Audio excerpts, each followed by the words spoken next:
Тројца луѓе, меѓу кои едно дете, беа убиени во вчерашниот руски воздушен напад на детска болница и родилиште во градот Мариупол, потврдија официјални украински представници. Уште најмалку 17 луѓе се повредени во стротните експлозии, меѓу кои има и бремени жени. Според локалните власти во градот, кој е под жесток напад на руските единици веќе неколку дена, ова не е првата болница која е уништена во Мариупол. Претходниот ден била уништена и болница за лекување на болни од ковид со 300 кревети, додека разорен бил и центар за трансфузиологија каде се собираат донации во крв. Светската здравствена организација тврди дека досега во Украина биле изведени најмалку 18 различни напади на здравствени институции во земјата од почетокот на инвазијата.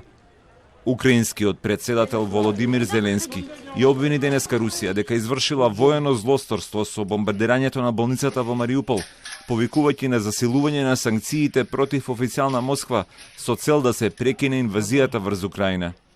Авіабомба на пологовий будинок – це остаточний доказ. Доказ того, що відбувається геноцид українців. Європейці, ви не зможете сказати, що не бачили, що відбувалося з українцями, що відбувалося у Маріуполі з маріупольцями. Ви бачили, ви знаєте. А отже, ви повинні посилювати санкції проти Росії так, щоб у неї більше не було жодної можливості продовжувати цей геноцид. Ви повинні тиснути на Росію так, щоб вони сіли за стіл переговорів і завершили цю звірячу війну. На градот Мариупол на Азовското море му се заканува вистинска хуманитарна катастрофа. Речиси 430.000 жители на градот повеќе денови се под жесток руски напад од воздух и земја. Освојувањето на Мариупол има клучно стратешко значење за руската армија и нивната инвазија на Украина, бидејќи на тој начин ќе остварат директна комуникација меѓу полуостровот Крим и така наречените народни републики на проруските сепаратисти во Донецк и Луганск.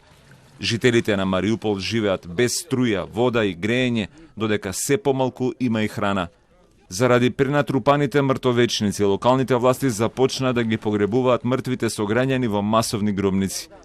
Градските власти ископаа ров долг 25 метри на едно од најстарите гробишта во градот, каде ги фрлаат безживотните тела на своите сограѓани завиткани во кеси.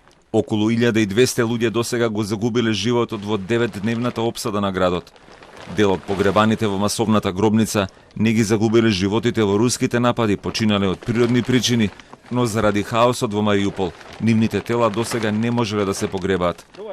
Жителите на Мариупол се кријат и во засолништата, обидувајќи се да се заштитат од руските напади, но и студот. Во текот на минатата ноќ температурата се спуштила и под 9 степени Целзиусови.